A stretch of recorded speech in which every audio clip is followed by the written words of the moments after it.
Let's talk to Jason Pack now, who is an Associate Fellow at the Royal United Services Institute and host of the Disorder podcast, a geopolitical podcast in collaboration with RUSI. First of all, good evening to you. Thank you for joining me. Hi, good evening to you. Hi. First of all, I did want to address what's going on with Israel and Iran, and we'll get to the G7 meeting in a little while if we can. What has been extraordinary for me, and it may seem like an odd place to start, but I'm so fascinated by it, is Mossad and how that they seem to have been in Iran for some considerable amount of time. The operations there have been guided. They have been accurate.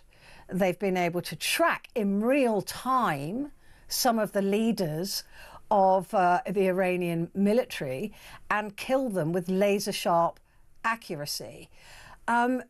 This is something I don't hear talked about when we talk about the big scale of this, but this could not have been done, presumably, in short term. This has been planned for an extremely long time. This operation has been planned for multiple decades. I kid you not. Yeah. We learned today that it was in 2008 that a given barrage of missiles was smuggled in a truck via Iraq and has been waiting in a garage since 2008 to be recovered by various Mossad agents. And that goes all the way back to a different government under Ehud Olmert. And then you're talking about the sophistication of the targeteering. Obviously, Mossad agents and other assets recruited by the Mossad have been tracking Iranian scientists, tracking the IRGC political leadership, and waiting for the moment to spring this operation. And then because of the good cop, bad cop with the Americans, particularly with Trump and Witkoff, the Iranians had their guard down and they thought that the negotiations were going to happen on Sunday in Muscat, Oman. And they were caught unawares. I mean, it is truly incredible from an intelligence perspective. I don't want to glorify war. No, but like with the pager attack, we have to tip our hats to something that was done truly excellently. I mean, it's extraordinary. The reason I wanted to start at that point was, does that, therefore, since this has been planned for such a long time, make a lie of Israel's declaration that they had no choice but to attack now? Because they have known, as you said, they've prepared for this, they've been planning this. It seems to me that you don't plan for something that you've suddenly just realised you've got to do.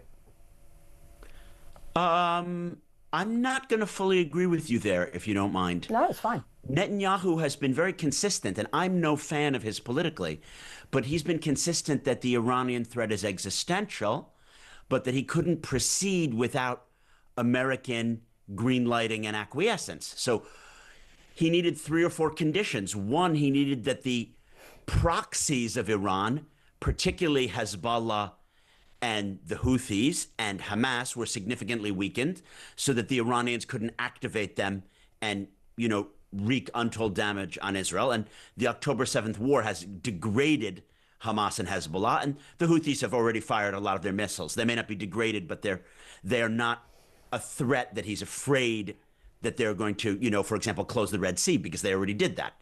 So they were preparing and preparing and preparing, and potentially Biden did give them the green light. I want to point this out.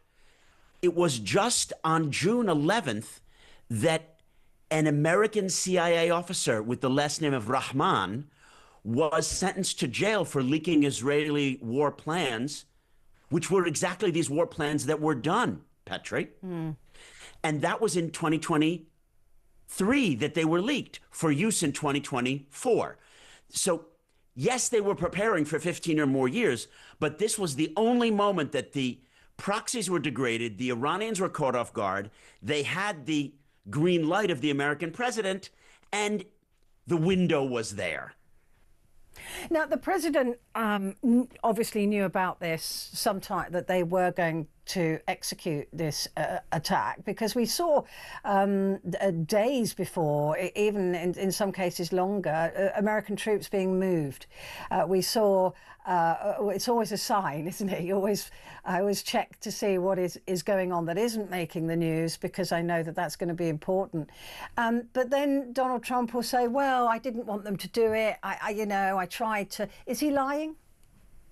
Yeah, this is the good cop, bad cop. I mean, again, I'm no fan of Trump and Netanyahu, but they played this absolutely geniusly, because he gave them that 60-day window, the Iranians, and they had various meetings. And then Witkoff, his special envoy to the Middle East, dangled a carrot. Oh, we can meet in Muscat on Sunday for the 6th round of the negotiations.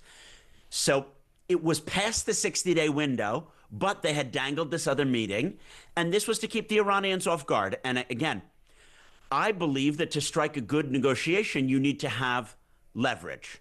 And they used leverage in many ways. I might have done it differently, but you have to say that this was very sophisticatedly done, and probably more so than what, Biden or Jake Sullivan might have done to deter the Russians in January, February 2022, when they talked about having leverage and they did share intelligence, but they didn't really bluff in a way that would wrong-foot Putin. And the reality is that Trump and Witkoff bluffed and wrong-footed the Iranians. Were they ever going to really reach an agreement with Iran, or was this always going to be the outcome? Well, that's a great question. I'm actually having a podcast on Thursday on my Disorder Pod with an American State Department official who was the psychologist at the embassy in Moscow. His job was to do profiles of senior KGB agents. There are similar people at the agency who do profiles of Iranian IRGC commanders. I don't know them specifically, but some of them said that certain ones wanted to do a deal. If we go back to the days of Rafsanjani was amenable to a deal. Then Rouhani was not amenable to a deal. But then after the Mahsa Amani protests, and those are the woman who was killed for wearing the hijab, there was a lot of pressure on the Iranian regime. We in the West supported the protests. There was enough pressure that the Iranians might have been willing to do a deal at that moment. I think that they have felt that Trump is actually quite unpredictable, and they might have wanted to get him on their side because they didn't know what was going to happen. So I don't think that they would have fully given up their uranium enrichment, but they might have wanted to do a deal because they were afraid that this guy is so crazy and such a great negotiator, or a wild man, he might actually do it and blow up our centrifuges. But it occurs to me that Iran were never going to be allowed to go any further than they have. And one might argue, and nor should they have. Yeah. Because fair enough, they stated openly, we would like to destroy Israel and wipe all the Jews off the map. So there is a logic to the Israeli position, which I think mainstream media gets wrong, but your station, Talk TV, is calling a spade here. There was a reason. This was not an unjustifiable fear. No, I mean, absolutely not. But I'm just saying it seems unlikely that anyone would have allowed. It makes a mockery of the whole idea of the negotiation, is what I'm saying. But I can understand why it happened. The only thing I want to say there, Petri, is the Iranians could have been restrained even if they wanted to break out. How do I mean? Sometimes, let's say I negotiate with you in bad faith in a real estate deal, but I can still get your building at a cheaper price and do the renovations that I want. So you can try to be outfoxing me, and yet I win in the negotiations. Yeah. I think that the JCPOA that Obama did was actually a great deal as a first step. And then it could have been buttressed by more things to make sure that the Iranians wouldn't have had breakout nuclear capacity. Now, that isn't what happened, right? I don't want to play counterfactuals, but there could have been a deal which could have restrained the Iranians' ability to break out. Okay. Let's have a look at I've just looked up at one of my screens, and it says that Iran wants a deal. Now, we know that the television and radio has been stifled. That means their propaganda machine has been silenced by Israel. I'm intrigued by this because I think what the West would like to see here is not just the removal of these nuclear sites right now, but the lack of will to recreate them somewhere else. Well, that's what's needed for the future. In order for that to happen, it occurs that you would have to have a popular uprising, as we've seen before, but was unsupported. If the people of Iran were to rise up against the Ayatollah and against the regime, that could set a path to a more decent future for Iran in the world.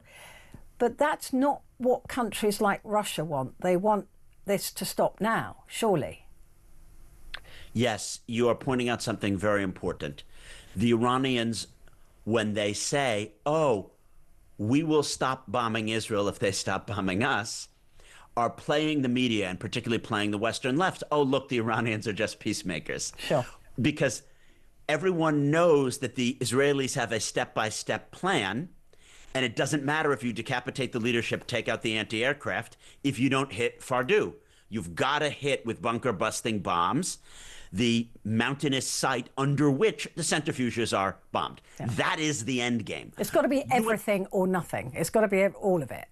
You and I might disagree on whether or not it needs to be continued till regime change, but any sane person knows if you initiate this campaign, which you've planned for 20 years, you've got to get the enriched uranium and the centrifuges. Ergo, and I don't know how this plays out, will the Americans lend-lease them B-2s? Will they use a ground operation, as, for example, the head of Brookings Research Department said on CNBC earlier today? That was very interesting because I haven't thought about ground operations. But it has to culminate in the ability for Iranians to have breakout capacity to enrich uranium being destroyed. And the reality is, if that doesn't happen because there's some kind of ceasefire before that point, the whole thing was a waste. Yeah, exactly. And that is the worry, isn't it? Because they can just start again. They've got the scientists, they've got the young scientists coming through, they've got the capability, they've got the centrifuge. This was a waste of time.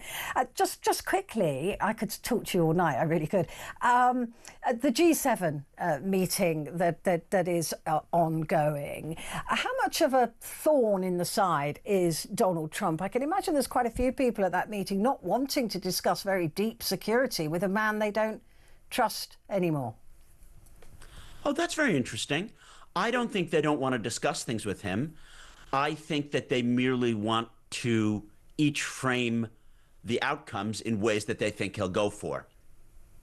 But Ukraine, for example, they did not tell America about that audacious attack they were going to make on Russian aircraft, right? They were concerned that Trump might spill the beans, or somebody, or Hegseth might. And I wouldn't have told him either. No, I wouldn't have told him either. I wouldn't tell him anything. But I'm just imagining now that, you know, Ukraine is there, South Africa is there, no great fans of Trump. Are they really going to want to discuss really sensitive security issues with a man that they don't trust? But that's not what the G7 is about. The G7 is a multilateral attempt to build consensus. It's not about secret plans. And the Ukrainians, like the Israelis, pulled off an audacious and brilliant operation that they had probably prepared for a year or more as well. I just want to point out that Trump hates multilateral diplomacy. He believes in bilateral. I can get Zelensky in the Oval Office and I can either humiliate him or try to do my thing. Multilateral is that it's going to be everyone ganging up against him. Only Maloney on the G7 is sympathetic to him. True. And all the others, Sirkir and Carney and the Japanese leader and Merz, are all going to be against him. And he doesn't like it because he doesn't know how to work the room there. So I would like to see that the other five, or other four, if you consider Maloney, you know, in another position, that the other 4 or 5 say, you know what? If you do this on the tariffs, we'll help you on some of the Iran stuff, because these tariffs are just so destructive for the global economy. This G7 is an opportunity for genuine horse trading. And it's not a question of keeping secrets. It's a question of, he's a transactional man. He wants certain things. And if you can give them to him, maybe you can get the things that you want.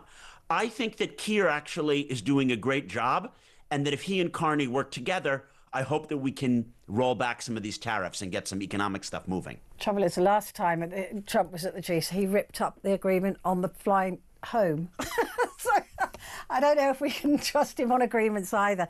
This has been brilliant. Thank you. Please let's talk again. I've really enjoyed that. Jason Pack, Associate Fellow at the Royal United Services Institute and host of the Disorder podcast. That's a geopolitical podcast in collaboration with RUSI.